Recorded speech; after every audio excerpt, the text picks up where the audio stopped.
तो जय श्री कृष्णा दोस्तों, जय श्री राम दोस्तों। और आज का ब्लॉग बहुत ही ख़ास, बहुत ही अहम होने वाला है। और ख़ास इसलिए है कि आज एक स्पेशल गेस्ट आए हैं घर में। शायद मैंने कभी सोचा भी नहीं था कि मैं मिल भी पाऊँगी इनसे।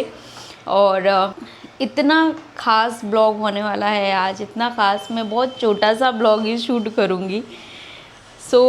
आज जो घर में गेस्ट आए हैं वो हैं श्री अरुण योगी राज जी। आपने बिल्कुल सही सुना है, श्री अरुण योगी राज जी, जिन्होंने अभी हाल ही में अयोध्या में जो श्री राम जी की मूर्ति की स्थापना हुई है, वो मूर्ति इन्होंने खुद स्वयं अपने हाथों से बनाई है।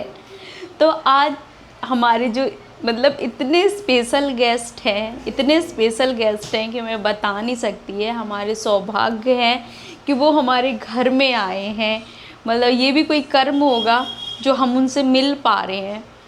चलो मैं आपको भी उनसे मिलवाती हूँ। और मैं उनसे थोड़ा सा 2-4 सवाल करूँगी। वैसे तो मेरी हिम्मत नहीं है, मेरी इतनी हैसियत भी नहीं है कि मैं उनसे 2-4 सवाल कर भी पाऊँ, पर फिर भी कोशिश करूँगी कि मैं उनसे 2-4 सवाल करूं और कुछ पूछने की कोशिश करूंगी जो मेरे मन में है। चलो आप लोगों को भी मिलवाती हूँ और आपको भी दिखाती हूँ। चलिए।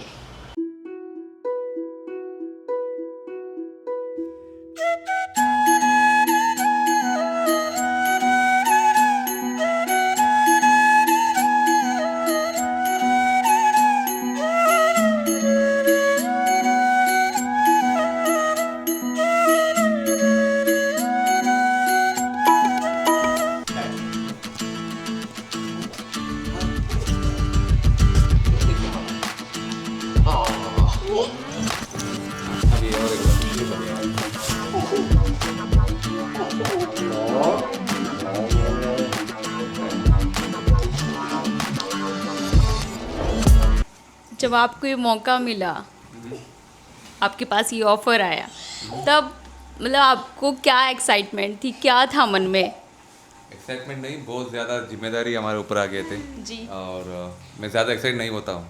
अच्छा। तो हम यही कोशिश किया उस समय पे, इस अपॉर्चुनिटी को कैसा हम लोग जस्टिफाई करो। जी। शास्त्र के अनुसार राम जी का एक रूप लक्षण लेके हर चीज़ से ध्यान देके पूरा देश को वापस देने का मौका, ये बहुत बड़े जिम्मेदारी था हमारे ऊपर उस समय पे। और यही सोचा, यही प्रार्थना किया हमने भगवान जी से, हमका क्या आप प्रकट होना चाहते हैं हमारा से बनवाइए जी। तो यही सोच के हम भी एक राम जी का डिवोटी आँखों में कैसा देखते हैं वैसे ही सोच के हमने बनाया है। वो जो हमारी जो मूर्ति थी, उसका जो स्टोन था वो ब्लैक कलर का ही क्यों उसको चूज़ किया गया? ब्लैक कलर ही क्यों? नहीं, हमारा शास्त्र में राम जी का वर्ण श्याम रंग के ही कहा गया है। जी। और अलग अलग रंग का पत्थर था उधर। अभी और एक आर्टिस्ट मार्बल में भी किया था, 3 आर्टिस्ट बनाया था मूर्ति को। बाद में इसका वोटिंग किया जाता है, वोटिंग किस मूर्ति को ज़्यादा वोट आता है उसको सेलेक्ट किया जाता है। शायद भगवान इस वर्ण में भी वो प्रकट होना चाहते हैं, इसलिए वो ये सेलेक्ट हो गया। Yes yes, thank you. मैं बता देता हूँ, मैंने अपनी स्टडी कर ली थी कल। अच्छा। मुझे बता दी थी सर ने, बहुत सारी मैंने स्टडी की थी। मैसूर पैलेस में जो लगी हैं स्ट्रक्चर जितने भी, वो सर के ग्रेट ग्रैंडफादर और वहाँ से बने हुए हैं। अच्छा। और मैसूर फोर्ट में भी अलग से भी कुछ हमारा ग्रैंडफादर है, बचपना शिल्पी है उनका नाम, और वो भी नेशनल अवार्डी, राष्ट्र प्रशस्ति पुरस्कार। हाँ, आपके ग्रैंडफादर को 1983 में प्रेसिडेंट अवार्ड मिला। हाँ, यस। सो पहला हम लोग एक गांव से आए थे, गुरुकुल पद्धति में 25 साल 25 ईयर्स उन्होंने शिल्पी सिद्धलिंग स्वामी जी के गाइडेंस में तैयार हो गया। और उस समय का महाराजा मैसूर का जयचामर जवड़ेर ने अपॉइंट किया मैसूर राजशिल्पी एक अपॉइंट किया, इसलिए मैसूर पैलेस का बहुत काम करने का मौका मिला मेरा दादाजी को, इसलिए हमारा मैसूर कार्यस्थान बन गया। अभी मैसूर पैलेस बहुत इंडिया में एक बहुत विजिटेड प्लेस है टूरिस्ट, जी और वो 1959 आसपास कंप्लीट हुआ, और उस मौके से हम मैसूर हमारा कार्यस्थान बन गया। और अभी हम मेरे लिए 5वीं पीढ़ियाँ जी इसी काम पे निर्माण करके आ रहे हैं। सिर्फ ऐसे ही भगवान ने भी हमको मौका दे रहे हैं बस। लेकिन मेरे मन में कल से उसके जब से हमारी बात हुई थी ना, उसके बाद से एक प्रश्न मेरे मन में था। आई वाज थिंकिंग कि you can earn that time, और बिफोर दिस टाइम के you have selected for the Ramlalla murti, before that you can earn more then, I think so, may be I am wrong, but you can earn in your corporate job which you are doing that time. Yes. तो आपको वो motivation कैसे मिली? क्योंकि मुझे corporate बिल्कुल पसंद नहीं है, बट मैं कर रहा हूँ। नहीं, I also want to quit. इसलिए उस समय पे हमको क्या कहते हैं, बचपन से ही करके आ रहा था, जी। पढ़ाई और काम दोनों साथ में जा रहा था। पहली बार ये दोनों अलग रास्ते पे चले गए, क्योंकि काम के लिए मैं बेंगलुरु चले गए। उससे पहले मैं पढ़ाई करते थे, बाद में आके काम करते थे पापा के साथ। जी। तो ये पहली बार मैंने काम से दूर हो गया।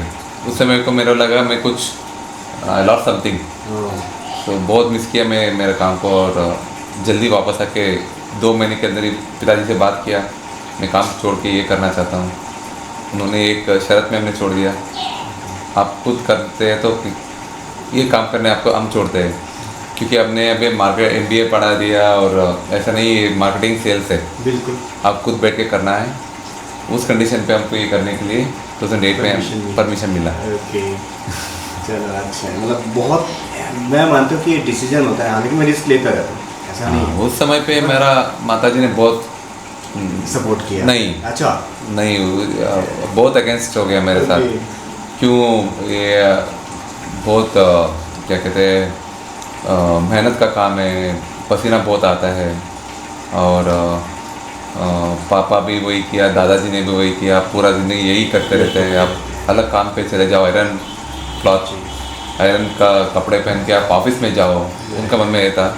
मगर 2014 में हमको एक अवार्ड मिल गया गवर्नमेंट ऑफ इंडिया से, south Indian young talent award. उस समय पे उनको थोड़ा मन में खुशी हो गया, क्योंकि माँ हर वक्त वही चाहते हैं बच्चे आराम से रह जाए, राइट कंफर्टों में रह जाए, और अच्छे कपड़े पहन के काम के, क्योंकि मैं हर वक्त बहुत कैसा लगता है, लेकिन आंटी को आप कैसा लगते हैं? नहीं, वो आपको बहुत बड़ी खुशी है। So even that society, you know, at that moment they are all laughing at me quitting the job and doing this work. Okay.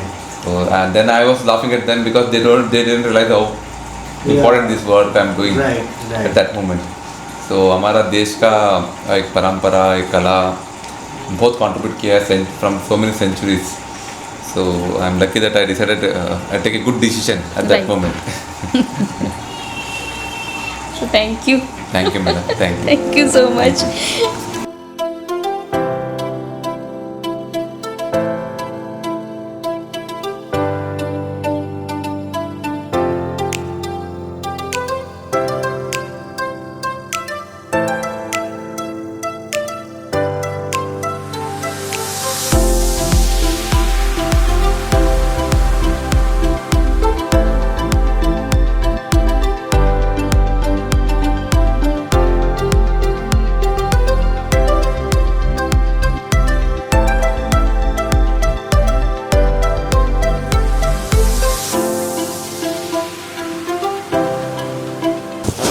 भेजिए हमको, हम लेके जाते मैसूर।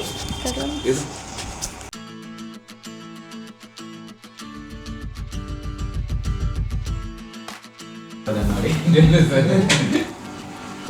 आ जाओ इधर देख लो। ये क्या है बोलो? देखो ये क्या है बोलो?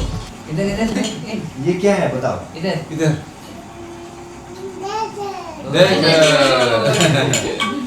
सब कुछ ले लिया है। यानी आप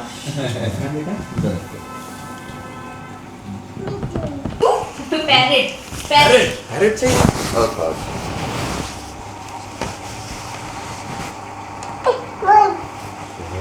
4K 30 में आ गया।